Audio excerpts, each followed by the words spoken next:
Dios le bendiga a mis hermanos, muy buenas noches. Estamos más que contentos de poder estar de nuevo otra semana más con ustedes. Así esperemos que esté cómodo y esté listo para escuchar el mensaje en el día de hoy. Y el mensaje de hoy, siento como que me acerco mucho a él porque antes de traérselo a ustedes también me habló a mí primero. Espero que en esta noche el mensaje de parte de Dios haga el trabajo que tiene que hacer. Amén. Si estamos listos, vamos a hablar, nos vamos a basar en el libro de Mateos en su capítulo 18 y vamos a ir paso por paso, porque queremos que entendamos lo que el Señor quiere hablar a través de nosotros. Y en esta noche vamos a estar desarrollando y hablando sobre el perdón. Amén. Ahí escribe en los comentarios el perdón para yo saber que todos aquellos que se han conectado están listos conmigo para comenzar. Ahora, la pregunta es, ¿cuántos de nosotros hemos luchado con el perdón? Y algunos de nosotros a veces no queremos admitirlo, pero es una lucha muy humana, ¿verdad? Cuando alguien nos lastima o cuando alguien nos defrauda o nos decepciona, puede ser difícil, ¿verdad? Perdonar a esa persona. Y tal vez podamos ser amables y comprensivos cuando sucede la primera vez o sucede una sola vez. Pero cuando sucede una y otra vez, entonces las cosas se ponen un poco difícil. ¿Cómo se puede esperar que nosotros perdonemos a alguien que nos hiere una y otra vez? Amén. Y en este libro de Mateo vamos a estar viendo una parábola y Jesús usó las parábolas a lo largo de su ministerio para enseñar la verdad espiritual. Y la palabra de hoy tiene un fuerte mensaje, la parábola, disculpe, tiene un fuerte mensaje para nosotros en el día de hoy. Ahora vaya conmigo al Evangelio de Mateo en su capítulo 18 y Jesús le está dando a sus discípulos en este momento, a sus amigos más cercanos, una enseñanza privada, como él lo solía hacer. Parte de la enseñanza de Jesús se centra en cómo se debe lidiar, cómo debemos vivir juntos como una familia cristiana. Ahora veamos lo que Jesús tiene que decir comenzando en el versículo 15. Amén. Dice, por tanto, si tu hermano peca contra ti, ve y repréndele estando tú y él solos. Si te oyere, has ganado a tu hermano. Mas si no te oyere, toma aún contigo uno o dos, para que en boca de 2 o 3 testigos conste toda palabra. Si no los oyere a ellos, dilo a la iglesia. Y si no oyere a la iglesia, tenle por gentil y publicano. El 18 dice, de cierto o cierto os digo que todo lo que atéis en la tierra será atado en el cielo, y todo lo que desatéis en la tierra será desatado en el cielo. Jesús da aquí un proceso cuidadoso y en orden de cómo tenemos que lidiar con aquellos trastornos o desacuerdos que pasan dentro del cuerpo de la iglesia. Amén. El versículo 18 es importante. De cierto os digo que todo lo que atéis en la tierra será atado en el cielo, y todo lo que desatéis en la tierra será desatado en el cielo. Entonces, ¿qué quiere decir? Que lo que hacemos en el reino terrenal de Dios tiene implicaciones en el reino celestial de Dios. ¿Cuántos dicen amén conmigo? ¿Amén? Ahora bien, ¿a cuántos de ustedes les gusta como coger el camino corto, encontrarse algo de cómo escapar algunas reglas y regulaciones de la vida? Algunos de nosotros nos buscar excepciones o algo que no tengamos que pasar por las mismas cosas y llegar al lugar sin tener que hacer mucho. Ahora, nuestro buen amigo Pedro en esta parábola es igual a nosotros. Amén. Él escucha lo que Jesús acaba de enseñar sobre el perdón y la reconciliación y luego trata de encontrar como una escapatoria o algo que le ayude a llegar en lo más tiempo que pueda. Y vamos, el versículo 21, él dice, entonces se le acercó Pedro y le dijo, Señor, ¿cuántas veces perdonaré a mi hermano que peque contra mí? ¿Hasta 7? Jesús le dijo, no te digo hasta 7, sino aún hasta 70 veces 7. Alguien ponga en los comentarios ahí, 70 veces 7. Ahora tenemos que entender la profundidad de la pregunta de Pedro. ¿Por qué él hace esa pregunta al maestro? Y en esos tiempos había una enseñanza judía que decía, si una persona transgrede o peca contra ti una vez, perdónalo. Si es una segunda vez, perdónalos. Si es una tercera vez, perdónalos. Si es la cuarta vez, no los perdone. Así que cualquier judío en ese tiempo solo se le exigía que perdonara a una persona 3 veces. Entonces aquí viene Pedro que quiere salir de eso fácil y duplicó eso y agregó una vez más, por lo cual probablemente pensó que iba más allá de lo que se le esperaba que él tuviera que hacer. Si perdonaba a una persona 7 veces, esperaba que Jesús le dijera, buen hecho Pedro, así tiene que ser. Qué buena revelación. 7 veces tiene que perdonar a una persona. En cambio, Jesús dijo que no debemos perdonar 7 veces, sino ¿cuánto? 70 veces 7. Para la mente antigua en ese tiempo, ese era un número increíblemente grande. El número 7 es un número que simboliza la realización y la perfección. El mundo fue creado, por ejemplo, ¿en cuántos días? Alguien que lo escribe en los comentarios. El mundo fue creado en 7 días. Así que 77 veces o 70 veces 7, como se traduce en algunas versiones, es un número que es especialmente perfecto para el pueblo judío. Y para Pedro y aquellos discípulos que se encontraban en ese tiempo, había sonado como una sugerencia, algo que le estaban pidiendo que era completamente irreal o irracional. Ahora, seamos sinceros, mis hermanos. Apenas nosotros podemos perdonar a una persona una sola vez. Imagínense 7. Pero ahora imagínese 70 veces 7. Es imposible. ¿Por qué vamos a querer hacer algo así?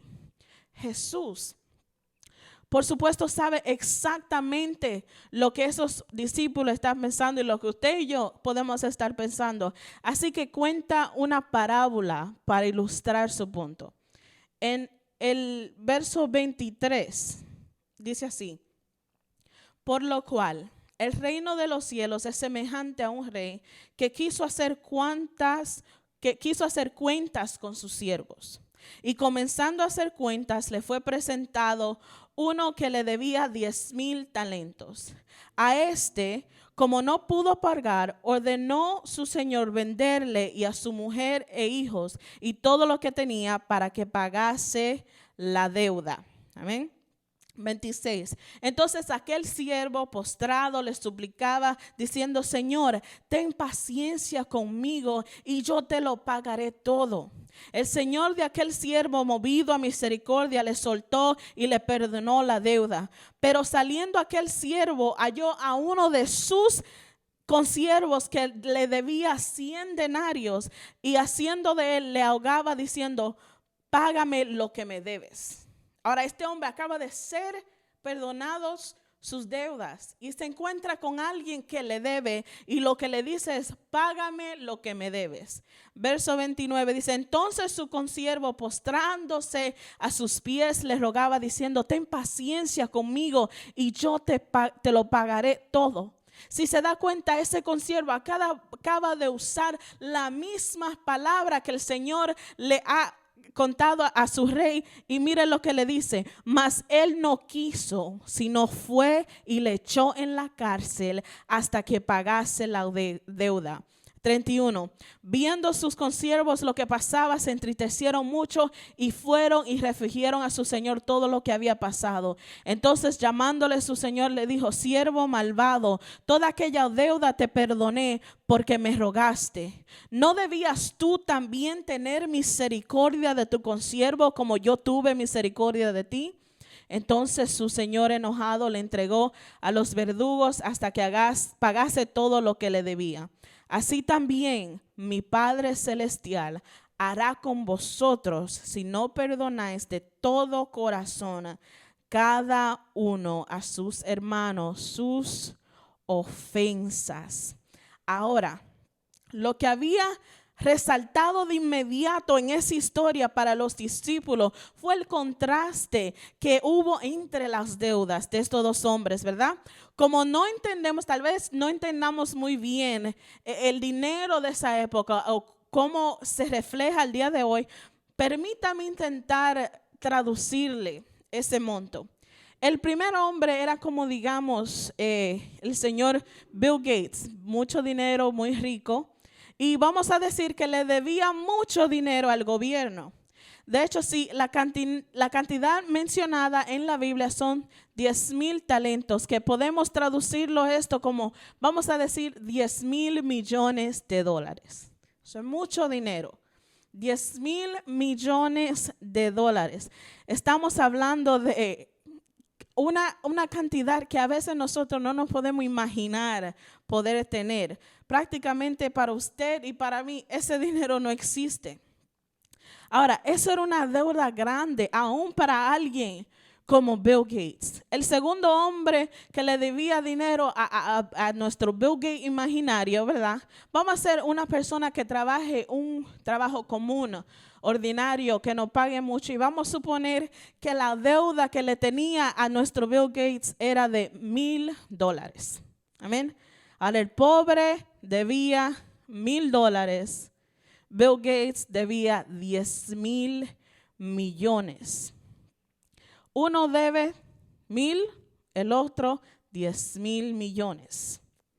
El otro se le perdona, a Bill Gates se le perdona la deuda, y el que debe $1,000 es encarcelado. Yo quiero que usted haga esa película en su mente. ¿Cómo es posible que eso suceda? Por eso esta parábola le ha llamado la atención a los discípulos. Al hombre rico se le perdona su enorme e inigualable cantidad, y luego se da la vuelta y se niega a perdonar una deuda que es pequeña en su comparación. Esta parábola capta tan claramente unos de los aspectos que es la naturaleza humana, que tenemos que tener ciertas acciones y estándares para los demás, y muchas veces nosotros mismos no estamos dispuestos a cumplir la misma. Queremos que personas actúen de cierta manera alrededor de nosotros, pero si nos damos cuenta, tal vez nosotros no actuamos de esa misma manera alrededor de otra persona. Amén. ¿Cuántos están conmigo todavía? Hubo un hombre llamado William Barclay que dijo: somos a menudo muy críticos con los demás y muy tranquilos con nosotros mismos. En otras palabras, somos bien rápidos para criticar el error o la falla del otro, pero no usamos ese mismo rapidez para criticar nuestra propia falta. Amén. Debemos, si nosotros pudiéramos tratar a los demás con la misma caridad y con la misma comprensión que nos tratamos a nosotros mismos, entonces creo que podríamos ser un mundo más feliz, un mundo más tranquilo. Amén. ¿Cuántos dicen amén ahí en los comentarios conmigo? Ahora, esta es una clara enseñanza en esta parábola, pero la lección principal de esta parábola es el título de este mensaje, es el perdón. Note que al final de la parábola Jesús trae la historia de una fábula de seres humanos a lo que es el reino espiritual. Escuchen nuevamente el versículo 35. Así también mi Padre Celestial hará con vosotros si no perdonáis de todo corazón cada uno a su hermano sus ofensas. ¿A quién nos está diciendo Jesús que representa el rey en esta parábola? A Dios. Entonces la lección principal de la palabra es esta: el enorme perdón que Dios nos da. ¿Cómo podemos no perdonar a los demás? ¿Cómo podemos no darle lo mismo que el Señor, la generosidad que Dios nos ha dado a nuestra vida? ¿Cómo no podemos pagar eso para adelante? Amén. Y esto no es algo nuevo de parte de Jesús, no es una nueva enseñanza. Anteriormente en el Evangelio de Mateo, Jesús dice: bienaventurados a los misericordiosos, porque ellos recibirán misericordia. Y en la oración del Señor Jesús nos enseña a orar y comienza como: perdona nuestras deudas como también nosotros perdonamos nuestros deudores. Y permítame recordarle que la palabra aquí en su texto original, la oración del Señor, es claramente deudas, no pecados, no transgresiones, sino deudas. Porque la palabra nos dice que la paga del pecado es la muerte. Al Jesús tomar nuestro pecado y sacrificar en la cruz, Él ha pagado el precio. Quiere decir que ahora nosotros quedamos en deuda con Jesús. Así que cuando vamos en la oración, cuando oramos a nuestro Padre de que perdone nuestra deuda, le estamos recordando a Dios que hubo un precio que se pagó y nosotros le debemos a su Hijo, y le estamos pidiendo al Padre que perdone esa deuda. ¿Cuánto dicen amén conmigo? Debemos de estar dispuestos a perdonar las deudas que otros nos deben, así como Dios perdona la deuda que nosotros tenemos con su Hijo. Amén. Y ese es el punto exacto de esta parábola, ¿verdad? Cualquier mal que nos hayan hecho simplemente no se puede comparar con el mal que nosotros le hemos hecho delante de los ojos de Dios. Amén.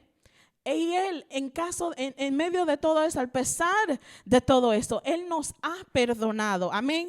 No solo eso, Él envió a su propio Hijo, parte de su propio ser, a morir por nosotros, para que la deuda que nosotros teníamos que pagar, la deuda justa por nuestro pecado, ya Jesús la absolvió.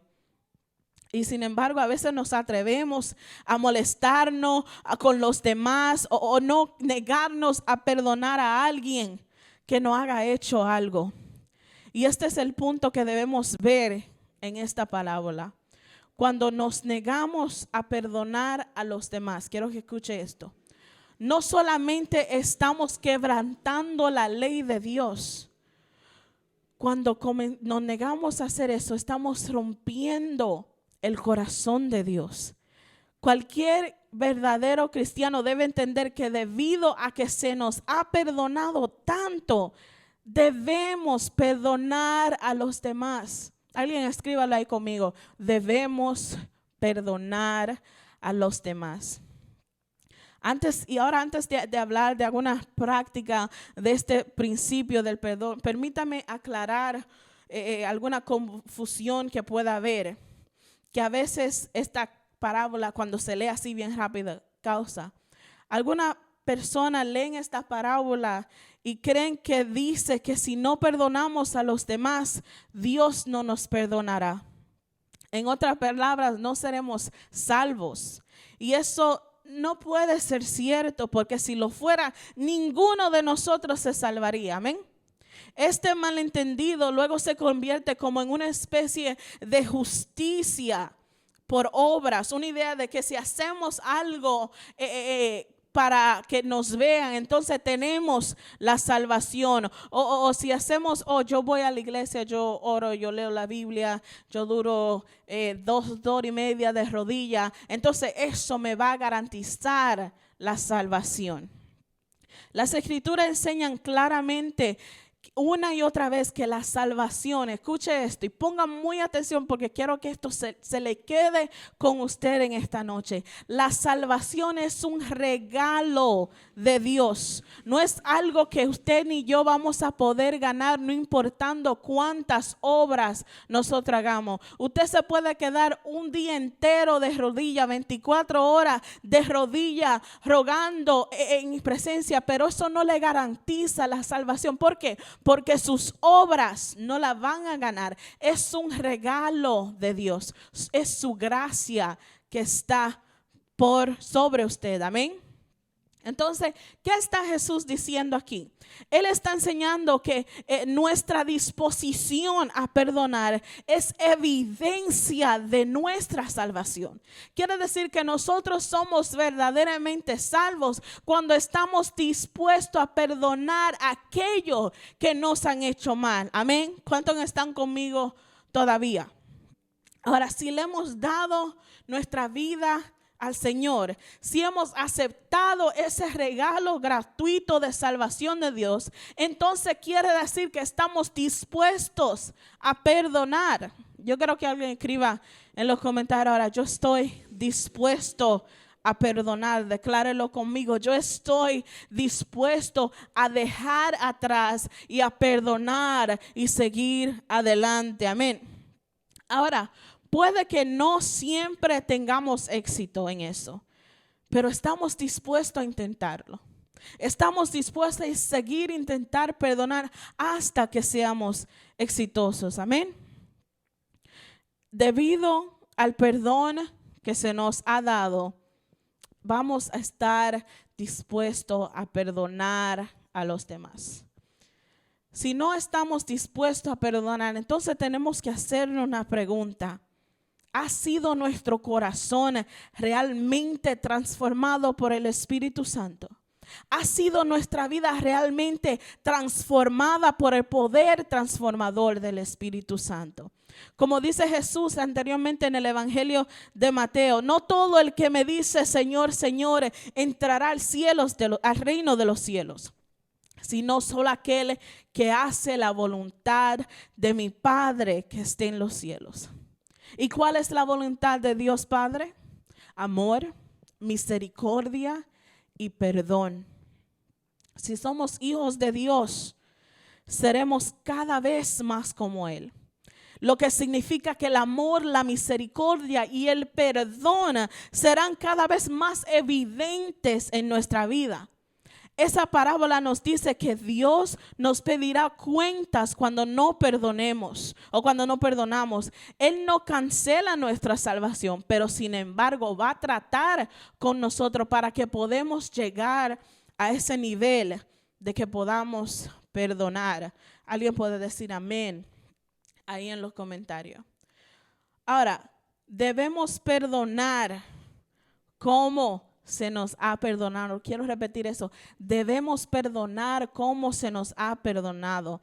Debemos tomar la decisión. Escuche, debemos tomar la decisión de perdonar. Escuche esto: debemos elegir perdonar. El perdón no es una acción que sale de emoción o de la mente. El perdón es una acción de su voluntad. Es pure willpower. You have to will it. Ahora, podríamos optar por guardar rencor, podríamos elegir mantener como un récord de todos los males que nos hayan hecho, quién lo hizo, qué día, qué hora, qué nos hizo sentir. Podríamos elegir hasta castigar, o podríamos mandar a esa persona on a guilt trip, a un viaje de culpa de todo lo que no ha hecho. Y si hacemos toda esta cosa en un momento u otro, pero a medida que buscamos llegar a ser más como Cristo, debemos elegir perdonar. Ahora, pero espérate un momento, Anaís. ¿Cómo es posible? ¿Qué va a pasar si hay alguien que realmente ha hecho algo malo? ¿Qué pasa si han abusado de mí? ¿Qué pasa si me han engañado? ¿Qué pasa si me han lastimado hasta más no poder? ¿Cómo tú esperas que yo perdone eso? La respuesta es que yo no espero que tú lo perdones. Dios es que espera que tú tomes esa decisión. Es Dios quien te pide que tomes la decisión tan importante de que puedas perdonar. Elegir perdonar una y otra vez si es necesario no significa, escúcheme, porque es muy importante que usted elija perdonar una y otra vez, no significa de que debemos de dejar que una persona nos siga lastimando. Si usted está siendo maltratado, está siendo engañado, Dios no requiere que usted permanezca en esa situación para poder perdonar. Pero sí requiere que perdone esa persona que actúa de esa manera. Perdonar significa no guardar rencor. Perdonar significa dejar que la persona que le molesta salga de ese apuro, salga de su mente. Perdonar significa no hablar mal de ellos, no buscar la venganza, amén. No buscar sacar a la luz todos sus errores. Perdonar significa ser libre de ese agobamiento mental que le puede traer esa situación, amén. Ahora, me doy cuenta que tal vez eso nos suene como que es justo. Queremos justicia, queremos que las cosas sean iguales. ¿Cómo podemos perdonar a alguien que no nos pide perdón o que tal vez no se merece nuestro perdón? Pero ahí es que está el punto, hermanos. En los ojos de Dios, tampoco nosotros merecemos ser perdonados. Y sin embargo, el gran amor de Dios, hemos sido perdonados en ese amor. Hemos sido perdonados por cada cosa podrida, por cada cosa desagradable y pecaminosa que habíamos hecho en el pasado. Porque Dios nos ama. Porque Dios nos perdona. Yo quiero que usted le escriba eso. Dios me ama, Dios me perdona. Yo necesito 2 o 3 personas en este momento, aunque usted tenga que decírselo a su mismo en su casa. En este momento, cualquier pensamiento que usted ha tenido, yo quiero que usted repita eso. Dios me perdona, Dios me ama, Dios me perdona, Dios me ama. Que usted tenga eso en su mente en el día de hoy y sea libre de toda culpa que ha estado en su vida por años, de todo el mal que le ha hecho. Dios le ama y Dios le perdona. Amén. ¿Cuánto escriben amén ahí? Aleluya. Ahora entonces, ¿cómo perdonamos? De nuevo le digo, es por pura voluntad. El perdón comienza en el corazón. En el corazón debemos decidir elevar esa persona a Dios que nos ha lastimado y orar por ella. Tal vez podamos ir a donde esa persona y hablar y decir, ¿sabes qué? Quiero restaurar nuestra relación si es una situación que es permisible. Tratar de hacer acciones buenas, pero simplemente es tomar la decisión de perdonar. Debemos hacer lo correcto y lo correcto es perdonar. El perdón es un trabajo duro. No estoy diciendo que va a ser fácil, no estoy diciendo que podrá pasar de la noche a la mañana. Para algunos de nosotros tal vez sería un ejercicio diario, algo que tenemos que practicar el perdón, practicar. Pero es exactamente la razón por la cual Jesús incluyó el perdón en la oración que nos enseñó. Jesús conocía el poder y la importancia del perdón. El perdón, hermanos, cambia la vida. Quiero que usted escriba eso. El perdón cambia la vida. Y si realmente podemos aprender a perdonar con el tipo de amor generoso con el que Dios nos ha perdonado, entonces nuestra vida, nuestra iglesia y nuestro mundo nunca volverán a ser lo mismo. Que Dios le bendiga en esta noche.